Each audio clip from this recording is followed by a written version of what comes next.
भोजन करते समय अनगिनत, अगर ऐसा करते हैं तो अनगिनत दोष हमारे अंदर घुस जाते हैं, पाप घोषित हो जाते हैं, जिसका कारण है समाज में आने वाली अनेक प्रकार की बीमारी जिनका कोई नाम नहीं। अनगिनत रोगों से ग्रसित जीव हो जाता है, रोगी हो जाता है शरीर। बड़ा सुंदर कहा है महाराज। दूसरा है विषय। माता पिताओं को ध्यान रहना चाहिए, ख्याल रहना चाहिए। हमें विषयों और वासनाओं से मन को हटाकर रहना चाहिए। अगर संध्या प्रहर अगर मैथुन क्रिया की जाती है, ऐसा भाव बनाया जाता है, ध्यान रखना है दुष्ट संतान होने का भय होता है। वह कभी माता पिता की सेवा नहीं कर सकती, कभी बुजुर्गों का सम्मान नहीं कर सकती है, कभी माता पिता को दुलार प्यार नहीं कर सकती। वो संतान दुष्ट संतान, दैत्य प्रवृत्ति, राक्षस रूप आया, राक्षसों जैसी प्रवृत्ति। और तीसरा बताया है पठन पाठन नहीं करना चाहिए संध्या के प्रेयर, क्योंकि हम संध्या के प्रेयर पठन पाठन करते हैं तो भगवान रुद्र नष्ट हो जाते हैं, विवेक नष्ट होने का भय होता है। और चौथा बताया है निंद्रायाम अर्थ लक्ष्मी, निंद्रा देवी। निंद्रा देवी को नहीं बुलाना चाहिए संध्या प्रेयर। खाट पर लेटे लेटे आंखें बंद करके फुसकार मार करके सो रहे हैं, भैंस कैसे खर्राटे मार रहे हैं, नहीं, ऐसा नहीं। संध्या के समय हमें निंद्रा देवी को नहीं बुलाना चाहिए। गुरु दीक्षा है, मंत्र है गुरु का, तो मंत्र जाप मम दृढ़ विश्वास, साधना में बैठ जाओ, भजन का जाप करो। नहीं है तो वो भजन कीर्तन इत्यादि नहीं, उस हुआ भी नहीं है तो फिर टहलो, शरीर स्वस्थ रहो, घूमो फिरो, अच्छी बातें, अच्छा मन, अच्छे लोगों से वार्ता। लेकिन नहीं ऐसा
बोली वृंदावन बिहारी लाल की जय। जय जय श्री राधे।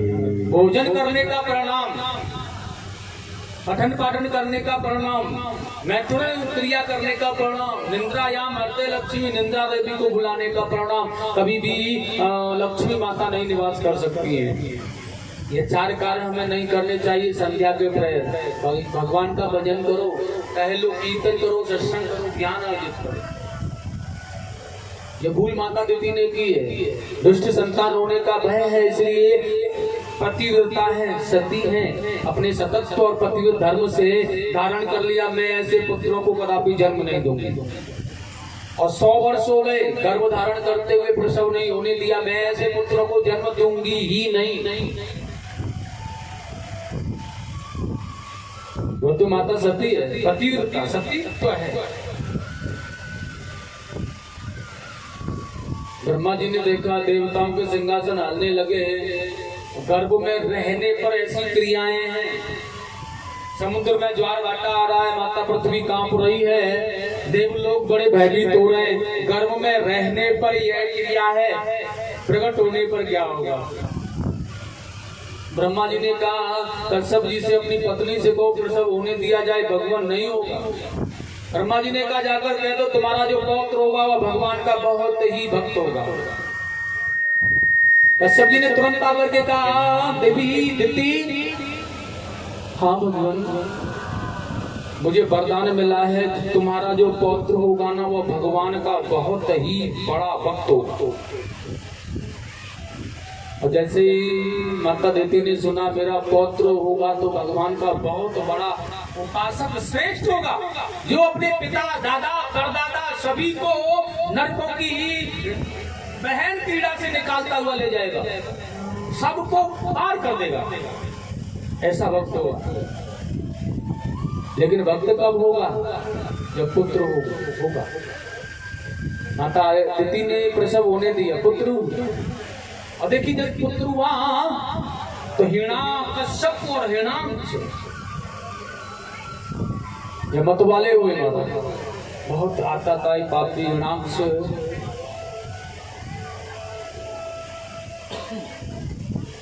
आकाश मंडल में विहार करने लगा, वरुण देवता के पास में चला गया। देवता लोग प्रसन्न मैं हरी चर्चाएं कर रहे थे, लेकिन वरुण देवता को जाकर कहा मुझसे युद्ध करो, मेरी भुजाओं में युद्ध करने के लिए भुजाएं भड़क रही हैं। हाथ जोड़ करके कह दिया प्रभु जी मैं आपके लायक युद्ध करने वाला योद्धा नहीं हूँ, तुमसे युद्ध कर सकता है तो एक ही पुरुष है संसार में, वह है पुराण पुरुष, चले जाओ आप। नारद जी नारायण नारायण करते हुए मार्ग में मिल गए, क्योंकि पृथ्वी जलमग्न थी, तेजस्मयी लोग जो भी थे आकाश मंडल में विहार कर रहे थे उस समय, इसलिए नारद जी के जूड़े को पकड़ के कहा यही हो सकता है वह पुराण पुरुष। लेकिन नारद जी ने कहा मैं पुराण पुरुष नहीं, मैं तुम्हारा हितैषी हूँ। पुराण पुरुष कौन है? वह जल में छिपी हुई पृथ्वी को खोज के ला रहा है। इसलिए हिरण्याक्ष ने जाकर के 12 शूकर भगवान से युद्ध किया और प्रभु ने उसे समाप्त कर उसका वध कर पृथ्वी को जल के ऊपर स्थापित कर दिया है। एक बार पुनः बोलेंगे 12 भगवान की। दूसरा अवतार है 12 का भगवान का, अद्भुत अवतार, आनंदमय, बड़ा सुंदर भाव है। अभी सुखदेव स्वामी ने बड़ा सुंदर कहा है, भगवान ने प्रसन्न होकर के कर्दम ऋषि को तपस्या हो जाने पर प्रसन्नता के साथ जाकर वरदान दिया।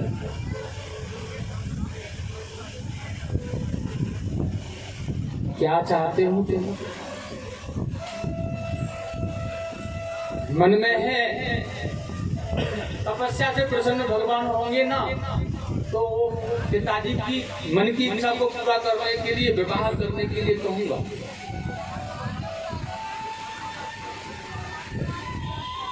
यदि समझदारी है, भगवान कह रहे हैं क्या चाहिए और बोल नहीं पा रहे हैं क्या कहें, इनसे कहें कि विवाह करना है हमें।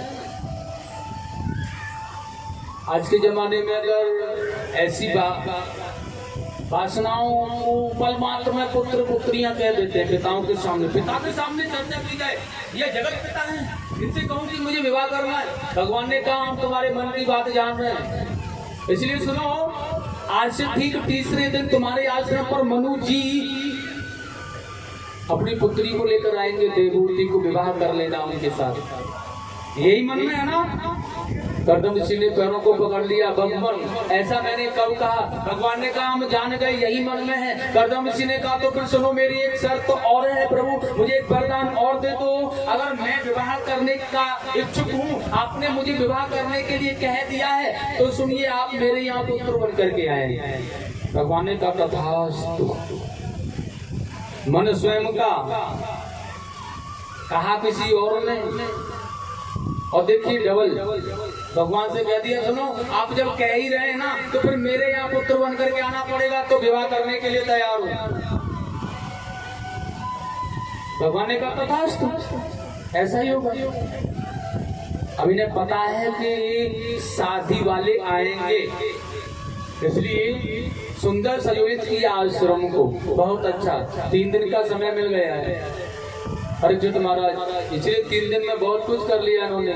आज के युग में कोई बिल्कुल अर्जेंट में आकर के कह देना शादी वाले आ रहे हैं, तेरे लड़के को देखने वाले आ रहे हैं, बहुत जल्दी व्यवस्था करना प्रारंभ, यहाँ भाग वहाँ भाग, तू वहाँ जा, पड़ोसियों के यहाँ से कुर्सी मेज आदि मंगाएंगे, बड़ी सुंदर सी व्यवस्था। कल मात्र में सज धज करके तैयार, लड़के की शादी के वाले आ रहे हैं, मना ना कर जाएं, शादी के योग्य तो हो ही गया है ना। कर्दम मुनि को तो टाइम मिला था, इसलिए बहुत सुंदर सजोजित किया उन्होंने, तो इतना दिव्य बना दिया आश्रम को, इतना कृतार्थ कर दिया, सुंदर ही सुंदर, आनंद ही आनंद, पवित्र ही पवित्र है। और मनु जी महाराज शत्रुपा के साथ पधारे अपनी पुत्री को लेकर के, तो बहुत सुंदर आसन पड़े हुए, 3 आसन डाल दिए हैं भगवान ने अवगत कर रखा था, 3 व्यक्ति आने वाले हैं और आसनों पर अतिथि देवो भव, आए हुए अतिथियों का बहुत सम्मान करके बैठाना, उनको बैठ गए बहुत अच्छी तरह से, आनंद भाव है। और बैठे बैठे आज लेकिन देवहूति को देखा, वहीं पास में खड़ी है या आज आपको ग्रहण नहीं कर रही है। कर्दम जी ने कहा, देवी जी ये आसन तीसरा वाला आपके ही लिए तो है, बैठ जाओ ना।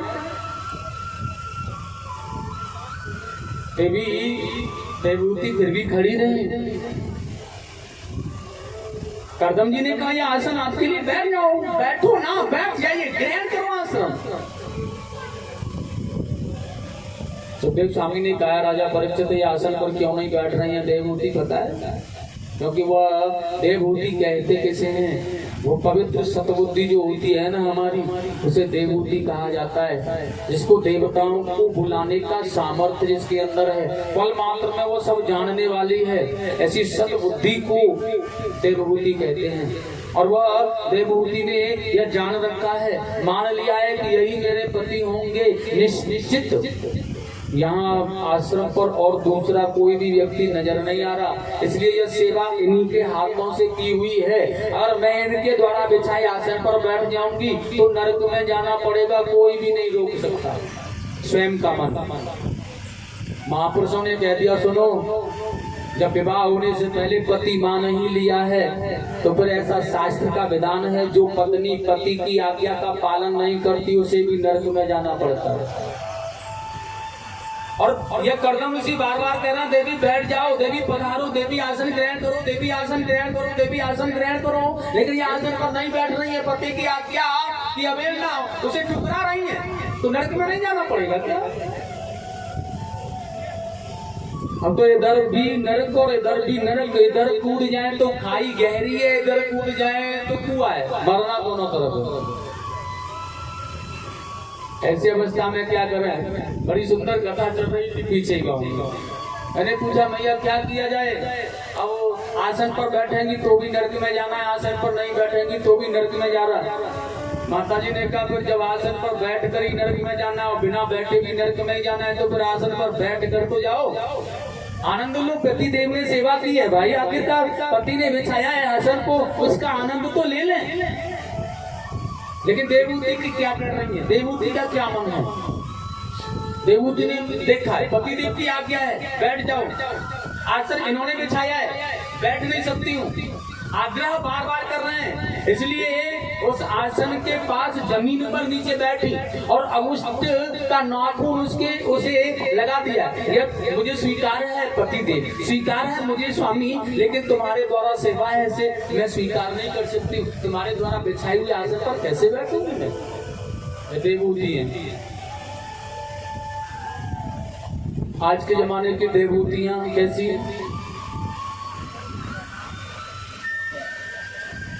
सुनो, ब्यास जी बैठ गए होंगे, चलो बाकी मान चलो, 2 बज गए, आरती होने वाली है, पूजन भी तो किया जाएगा। अरे चलो तुम आगे, पहले आसन वासन तो बिछाना बैठने के लिए, है? और सुनो, बच्चे बीमार हैं, पता नहीं है तुम्हें, एक काम करो, छत पर चले जाओ, आराम से हवा में बिस्तर लगा देना, वहां पर अच्छी तरह से सुला देना, मैं थोड़ी बहुत देर में आऊंगी काम करने के बाद। अद्भुत देवहूतियां। और सुनो, कमर में थोड़ा दर्द हो रहा है, झाड़ू लगाने में परेशानी हो रही है, चाय बना दोगे क्या? अद्भुत रस, आनंद, महाआनंद। अगर पति चाय बना करके पिला दें तो आनंद ही आनंद, बिस्तर लगा दें तो उससे भी बड़ा आनंद, टिफिन लगा करके पति देव दे दें तो उसमें तो महाआनंद की अनुभूति, अद्भुत क्रिया। ये आज की देवभूतियों की बात है, लेकिन उस देवभूति ने आसन को भी अमुष्ट रख करके ही इशारा किया है, मैं नहीं बैठूंगा। अद्भुत ज्ञान किया। और ये देवभूति की बात हो गई। मनु जी ने कहा सुनो, हम अपनी पुत्री का विवाह आपके साथ करना चाहते हैं, आपका मन क्या है?